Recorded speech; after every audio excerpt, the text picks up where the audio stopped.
Hi all, welcome back to my channel. ഇന്ന് ഞാൻ നിങ്ങളുടെ മുന്നിൽ കാണിച്ചിരുന്നത് 10 വയസ്സായ കുട്ടികൾക്കുള്ള ഒരു ഫ്ലീറ്റഡ് ആയിട്ടുള്ള യോക്ക് ടൈപ്പ് ടോപ്പും പിന്നെ പാലാസോ പാൻറ്റും കേട്ടോ. അതിന് വേണ്ടി ഞാൻ എടുത്തിരിക്കുന്ന മെറ്റീരിയലാണിത്.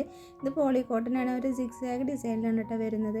പാൻറ്റിന് ഞാൻ ഒരു 1.5 മീറ്റർ തുണിയാണ് എടുത്തിരിക്കുന്നത്. ടോപ്പിന് ഞാൻ 2 മീറ്റർ തുണി എടുത്തിട്ടുണ്ട്, ഫ്ലീറ്റ് കിട്ടാൻ വേണ്ടിയിട്ട് കേട്ടോ. അപ്പോൾ ഇതിൻ്റെ ചെസ്റ്റ് വിരിവ് 22 ഇഞ്ചും അതുപോലെ വേസ്റ്റ് വൈഡ് 20 ഇഞ്ചും ആണ് വരുന്നത്. യോക്കിൻ്റെ ലെങ്ത്ത് ഞാൻ ഒരു 12.5 ഇഞ്ച് തയ്യൽ തുമ്പ് അടക്കം കൊടുക്കുന്നത്. 11.5 മതി. 12.5 അരഞ്ച് താഴെ അരഞ്ച് മേലെയും പോകാനുള്ള വിധത്തിലാണ് എടുത്തിരിക്കുന്നത്.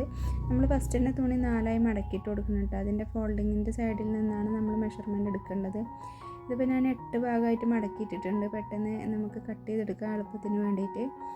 അപ്പോൾ അതിൽ 12.5 ഇഞ്ചാണ് ഞാൻ എടുക്കുന്നത്. ടോട്ടൽ 28 ഇഞ്ചാണ് ലെങ്ത്ത് എടുക്കുന്നത് കേട്ടോ. മുട്ടിൻ്റെ മീതൊക്കെ ആയിട്ടുള്ള ടോപ്പാണ് ഞാൻ തയ്ച്ചു കൊടുക്കുന്നത്.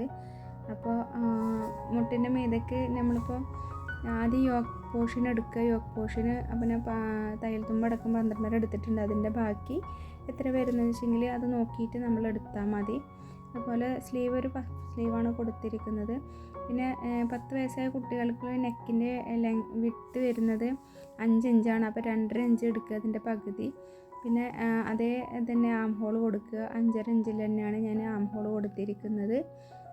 പിന്നെ അവിടെ നിന്നിട്ട് നമ്മൾ സാധാരണ ചെയ്യുന്നത് പോലെ 1 ഇഞ്ച് കയറ്റി വെച്ചിട്ട് ഒരു മാർക്ക് കൊടുക്കുക. അതിലൊന്ന് കർവ് ചെയ്തിട്ട് ഷേപ്പ് ചെയ്ത് കൊടുക്കുകയും ചെയ്യുക.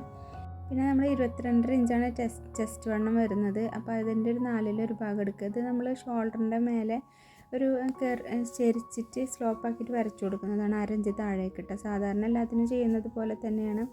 അപ്പോൾ 22.5 ഇഞ്ചിൻ്റെ 4-1 ഭാഗം എന്ന് പറയുന്നത് ഒരു 5.25 ഇഞ്ചൊക്കെയാണ് വരുന്നത്. അപ്പോൾ അതിലൊന്ന് മാർക്ക് ചെയ്ത് കൊടുക്കുക. 5.25 അല്ല, 6.25 ഇഞ്ചാണ് വരുന്നത്. അപ്പോൾ അതിൽ മാർക്ക് കൊടുക്കുക. പിന്നെ ഞാനിവിടെ പ്രിൻസസ് കട്ടാണ് ഇതിന് കൊടുക്കുന്നത്. പ്രിൻസസ് കട്ട് എത്ര നമ്മൾ ഏത് ഡ്രസ്സിന് കൊടുക്കുമ്പോഴും യോക്ക് പോർഷനാണെങ്കിലും അതുപോലെ എലൻ ടോപ്പിനാണെങ്കിലും അത്രയും പെർഫെക്റ്റ് ആയിട്ടിരിക്കും. പിന്നെ ഷേപ്പ് ചെയ്യുമ്പോൾ തന്നെ കറക്റ്റ് ആകും. ബാക്കിൽ ടെക്ക് ഇട്ട് കൊടുക്കേണ്ട, സിപ്പ് വെച്ച് കൊടുക്കേണ്ട ആവശ്യം വരില്ല കേട്ടോ. അപ്പോൾ അതിന് വേണ്ടിയിട്ട് ഞാൻ തയ്യൽ തുമ്പ് 2 ഇഞ്ച് എക്സ്ട്രാ എടുത്തിട്ടുണ്ട്. സാധാരണ 1.5 ഇഞ്ചാണ് എടുക്കാറ്, പിന്നെ 2.5 ഇഞ്ച് കൊടുക്കാറുണ്ട് നമ്മൾ. അതാണ് മെയിനായിട്ട് പ്രിൻസസ് കട്ട് കൊടുക്കുമ്പോൾ ശ്രദ്ധിക്കേണ്ട ഒരു കാര്യം. 2.5 ഇഞ്ച് സീം അലവൻസ് കൊടുക്കണം. കാരണം നമ്മൾ തയ്ച്ച് വരുന്ന ഈ ഭാഗത്ത് നിന്ന് 2 സൈഡിൽ നിന്നും 1/2 ഇഞ്ച് വെച്ചിട്ട് ടോട്ടൽ 1 ഇഞ്ച് പോവും. അപ്പോൾ അതും കൂടെ അതിൽ കണക്കാക്കിയിട്ട് വേണം നമ്മൾ സീം അലവൻസ് കൊടുക്കാൻ. അപ്പോൾ അത് ലാസ്റ്റ് ചെയ്ത് വരുമ്പോൾ നല്ല കറക്റ്റായിട്ട് സീം അലവൻസ് 1.5 ഇഞ്ചിൽ തന്നെ നിൽക്കും കേട്ടോ. പിന്നെ അതുപോലെ നമ്മുടെ ചെസ്റ്റ് വിരിവ് എത്രയാണെന്ന് നോക്കിയിട്ട് അതിൻ്റെ പകുതി എടുത്തിട്ടാണ് ഈ സെൻറ്റർ പോർഷൻ മാർക്ക് ചെയ്ത് കൊടുക്കേണ്ടത്. അതേപോലെ ആം ഹോളിൻ്റെ സെൻറ്റർ പോർഷൻ എത്രയാണ് വരുന്നത് വെച്ചെങ്കിൽ അതും അങ്ങനെയാണ് കേട്ടോ. അവിടെ കർവ് കൊടുത്ത ഭാഗം മാർക്ക് ചെയ്ത് കൊടുക്കേണ്ടത്. അപ്പോൾ ആം ഹോൾ എത്രയാണെന്നുള്ള ടോട്ടൽ നോക്കുക. അതിൻ്റെ സീം അലവൻസ് കഴിഞ്ഞിട്ടുള്ള ഭാഗത്ത് പകുതി എത്ര വരുന്നത് വെച്ചെങ്കിൽ അങ്ങനെയാണ് ഞാൻ സാധാരണ മാർക്ക് ചെയ്ത് കൊടുക്കാറ് പ്രിൻസസ് കട്ടിന്. അപ്പോൾ അത് നമ്മുടെ പ്രിൻസസ് കട്ട് ഇവിടെ കട്ട് ചെയ്ത് കഴിഞ്ഞിട്ടുണ്ട്. ഇനി അതൊക്കെ തമ്മിൽ യോജിപ്പിച്ച് കൊടുക്കുക വേണ്ടത്. ഇനി ഇതുപോലെ 8 പാർട്ടായിട്ട് ഞാൻ മടക്കി വെച്ചിട്ടുണ്ട്, താഴെയുള്ള പോർഷന് കട്ട് ചെയ്യാൻ വേണ്ടിയിട്ടാണ്. അപ്പോൾ അതിൻ്റെ ലെങ്ത്ത് ഞാൻ സാധാരണ പറഞ്ഞല്ലോ 28 ഇഞ്ചാണ് എടുക്കുക. അതിൻ്റെ അല്ല, ടോട്ടലാണ് 28 ഇഞ്ച് എടുക്കുന്നത്.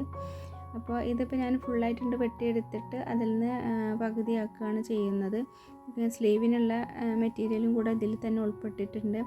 അതുപോലെ പ്രിൻസസ് കട്ട് കൊടുക്കുമ്പോൾ ഒരു കാര്യം പ്രധാനമായി പറയാനുള്ളത് എന്താണെന്ന് വെച്ചാൽ, നമ്മളെപ്പോഴും യോക്ക് പാർട്ടിൻ്റെ ആണെങ്കിലും ടോട്ടൽ ലെങ്ത്ത് ആണെങ്കിലും കുറച്ച് കൂട്ടിയിട്ട് കൊടുക്കണം. എലൈൻ ആണെങ്കിൽ അല്ലെങ്കിൽ നോർമൽ ടോപ്പിനാണെങ്കിലും സ്ലിറ്റുള്ള ടോപ്പിനാണെങ്കിലും കൊടുക്കുന്നുണ്ടെങ്കിൽ 1 ഇഞ്ച് 2 ഇഞ്ച് എക്സ്ട്രാ ഇട്ട് കൊടുക്കണം. തയ്യൽ തുമ്പ് കൂടാതെ 1 ഇഞ്ചെങ്കിലും മാക്സിമം ഇട്ട് കൊടുക്കണം. അപ്പോൾ എന്താണെന്ന് വെച്ചാൽ ഇതുപോലെ നമ്മൾ ആ കർവ് ഭാഗം അങ്ങനെ തയ്ച്ച് വരുമ്പോൾ താഴേക്ക് വരുമ്പോൾ കുറച്ച് കയറ്റിറക്കം കുറവ് വരും. അപ്പോൾ അത് കറക്റ്റ് ചെയ്തിട്ട് ബാക്കി ബാലൻസ് ഉള്ളത് കട്ട് ചെയ്ത് കൊടുക്കാൻ വേണ്ടിയിട്ടാണ് അങ്ങനെ ചെയ്യുന്നത് കേട്ടോ. പിന്നെ നമ്മൾ താഴെയുള്ള ഭാഗം ഇതാ ഞാൻ ഫ്ലീറ്റ് ഇട്ടിട്ട് എടുത്തിട്ടുണ്ട്. ഇനി ഇതിൽ വെച്ചിട്ട് യോജിപ്പിച്ച് കൊടുക്കുക വേണ്ടുള്ളൂ. അതുപോലെ ലൈനിങ്ങിന് അതിന് കൊടുക്കുന്നില്ല, കുറച്ച് കട്ടിയുള്ള മെറ്റീരിയലാണ്. പിന്നെ ഫ്ലീറ്റഡ് ആയതുകൊണ്ട് താഴേക്ക് നിലടിക്കണ ബുദ്ധിമുട്ട് വരുന്നില്ല. അപ്പോൾ ഇത്രയൊക്കെയാണ് കിഡ്സിൻ്റെ ടോപ്പ് കട്ട് ചെയ്യുമ്പോൾ ശ്രദ്ധിക്കേണ്ട കാര്യങ്ങൾ. നിങ്ങൾക്ക് ഇഷ്ടമായിട്ടുണ്ടാവുമെന്ന് വിചാരിക്കുന്നു. അതുപോലെ നിങ്ങൾക്ക് എന്തെങ്കിലും കട്ടിങ്ങിലും സ്റ്റിച്ചിങ്ങിലും സംശയങ്ങളുണ്ടെങ്കിൽ ചോദിച്ചു കഴിഞ്ഞാൽ ഞാൻ വീഡിയോ ആക്കിയിട്ട് തന്നെ കാണിച്ചു തരാം. അതിന് യാതൊരു ബുദ്ധിമുട്ടും ഇല്ല. അപ്പോൾ നിങ്ങൾക്ക് ഇഷ്ടമായെങ്കിൽ തീർച്ചയായും ലൈക്ക് ചെയ്യുക, ഷെയർ ചെയ്യുക, സബ്സ്ക്രൈബ് ചെയ്യുക. നെക്സ്റ്റ് വീഡിയോ അതുപോലെ നിങ്ങൾക്ക് ഉപകാരപ്രദമായ ഒരു വീഡിയോ ആയിട്ട് വരുന്നത് വരെ എല്ലാവർക്കും താങ്ക്